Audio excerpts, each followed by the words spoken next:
बिस्मिल्लाहिर्रहमानिर्रहीम। इस लेसन के अंदर हम दो अहम कॉन्सेप्ट को देखेंगे, एक लेयर पैलेट को और दूसरा फिल्टर को। इन दोनों कॉन्सेप्ट को समझने के लिए मैं एक इमेज के ऊपर आ जाता हूँ। पहले हम लेयर पैलेट को समझने की कोशिश करते हैं। एडोबी फोटोशॉप में लेयर पैलेट्स को बहुत ही अहमियत हासिल है।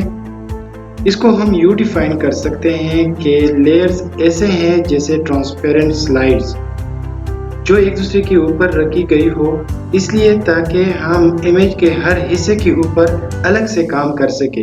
अब इस डिफिनेशन को समझने के लिए हम देखते हैं कि हमारे पास बैकग्राउंड, इस लेयर पैलेट में सिर्फ एक ही लेयर है, बैकग्राउंड का लेयर। अब इसमें मजीद लेयर कैसे ऐड होती है और इस पर काम कैसे करते हैं, तो ये सब मैं आपको समझाने की कोशिश करूंगा यहाँ पर इस लेसन में। अब इसमें मैं एक लेयर को ऐड करता हूँ। इस लेयर पैलेट में क्रिएट अ न्यू लेयर के नाम से एक ऑप्शन है, उस पर क्लिक करके हमारे पास एक लेयर क्रिएट हो गया, खाली लेयर जिसका नाम लेयर 1 है।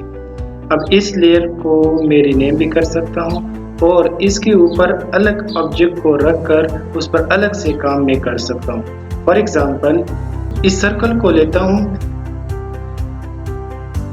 इस सर्कल को मैं ड्रा करूंगा, लेकिन वो मैं इस लेयर के ऊपर ड्रा करूंगा,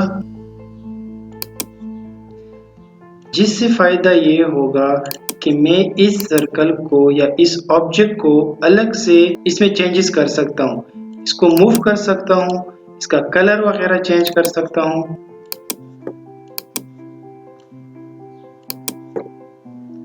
और अपनी मर्जी का जो मैं काम करना चाहूँ इसके साथ कर सकता हूँ। लेकिन अगर यही सर्कल, यही ऑब्जेक्ट मैं इस बैकग्राउंड के लेयर के ऊपर बनाता तो फिर ना मैं इसको अलग से मूव कर सकता, ना ही अलग से मैं इसका कलर चेंज कर सकता, और ना ही अलग से मैं इसमें कोई चेंजेस वगैरह कर सकता। फॉर एग्जांपल इस लेयर को मैं मर्ज करता हूँ इस बैकग्राउंड के लेयर के साथ और देखते हैं कि फिर इस सर्कल के साथ मैं कोई चेंजेस वगैरह कर सकता हूँ या नहीं। अब देखें ये लेयर मर्ज हो गया है बैकग्राउंड के लेयर के साथ और हमारा जो ये सर्कल है ये इस इमेज का हिस्सा बन गया है। अब मैं इसको अलग से ना तो मूव कर सकता हूँ और ना ही इसका कलर वगैरह चेंज कर सकता हूँ। तो हमेशा हम ख्याल रखेंगे कि कोई भी काम करें तो उसको अलग लेयर पर करें, ताकि बाद में अगर हम उसमें कोई चेंजेस वगैरह करना चाहें तो फिर इजीली कर सकें। दूसरी चीज़ जो हमने यहाँ समझनी है वो है लेयर स्टाइल। अब लेयर स्टाइल क्या चीज़ है? हर लेयर के ऊपर जो हमारा इमेज होगा या ड्राइंग होगा या कोई भी शेप वगैरह होगी तो उस पर अलग से एक ख़ास किस्म का स्टाइल अप्लाई करने के लिए हम लेयर स्टाइल चूज़ करते हैं। अब लेयर स्टाइल कहाँ से अप्लाई होता है? उसको अप्लाई करने के दो तरीके हैं। एक तरीका ये कि स्ट्रेट अवे यहाँ पर क्लिक करें और यहाँ से कोई भी स्टाइल सेलेक्ट करें। फॉर एग्जांपल मैं ड्रॉप शेडो का स्टाइल सेलेक्ट करता हूँ तो उसके मज़ीद ऑप्शन जो है या डायलॉग बॉक्स है वो ओपन हो जाएगा। अब इस स्टाइल के मज़ीद जो ऑप्शन है वो यहाँ पर है। फॉर एग्जांपल इसका स्प्लिट में थोड़ा बढ़ा देता हूँ, इसका साइज़ में थोड़ा बढ़ा देता हूँ और इसका जो एंगल है वो मैं चेंज करता हूँ। तो देखें हमारे शेप के अंदर चेंजेस हो रही है। स्टाइल अप्लाई करने का दूसरा तरीका ये है कि लेयर के ऊपर डबल क्लिक करें। अब देखें वही लेयर स्टाइल का डायलॉग बॉक्स हमारे सामने आ गया है। अब कोई भी स्टाइल अप्लाई करने के लिए जस्ट उस पर क्लिक करें तो स्ट्रेट अवे वो स्टाइल अप्लाई हो जाएगा।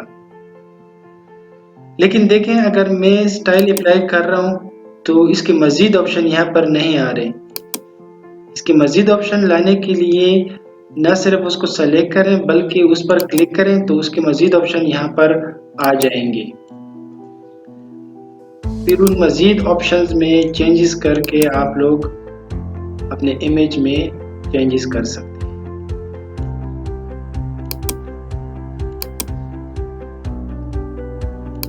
चेंजेस करने के बाद ओके प्रेस करें तो वो स्ट्रेट अवे उस इमेज या उस शेप पर वो स्टाइल अप्लाई हो जाएगा।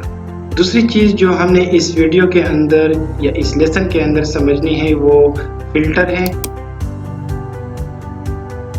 फिल्टर भी लेयर स्टाइल की तरह है जिससे हम इमेज का स्टाइल चेंज कर सकते हैं या इमेज को कोई भी स्टाइल दे सकते हैं। मेन्यू बार में फिल्टर का मेन्यू है और इस फिल्टर के मेन्यू में मज़ीद फिल्टर्स हैं जो फिल्टर की एक बड़ी लिस्ट हमारे पास मौजूद है।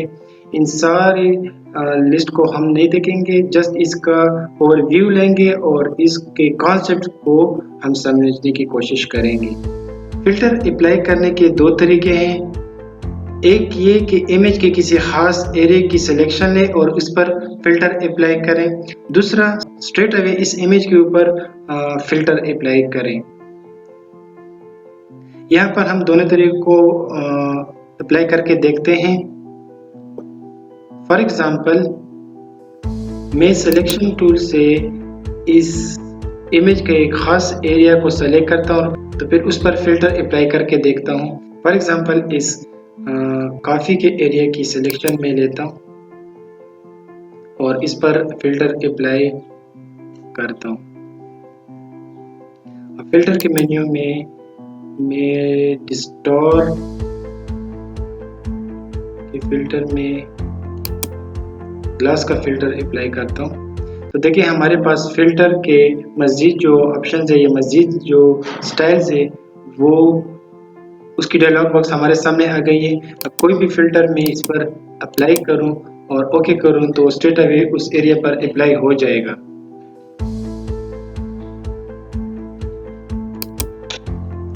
देखें फिल्टर अप्लाई हो गया है एक खास एरिया पर। कंट्रोल डी से मैं इसकी सिलेक्शन ख़त्म कर देता हूं। कंट्रोल जेड से इसको अनडू करता हूं। अब कोई और फिल्टर अप्लाई करके देखते हैं। टेक्सचर के फिल्टर में ग्रेन का टेक्सचर अप्लाई करके देखता हूँ तो देखें इसके मज़ीद भी स्टाइल्स हैं हमारे पास।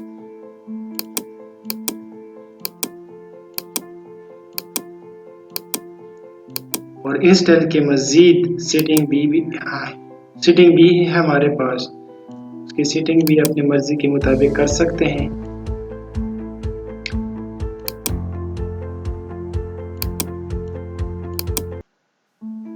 तो देखें फिल्टर अप्लाई हो गया है।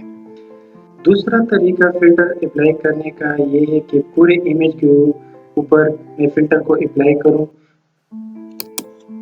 यही फिल्टर मैं पूरे इमेज के ऊपर अप्लाई करता हूं। फॉर एग्जांपल, कोई भी स्टाइल मुझे पसंद आ गया और स्ट्रेट अवे ओके प्रेस किया तो वो फिल्टर जो है वो पूरे इमेज के ऊपर अप्लाई हो गया है। उम्मीद करता हूँ ये लेसन आपको समझ आ गया होगा। अब हम बढ़ते हैं अगले लेसन की तरफ।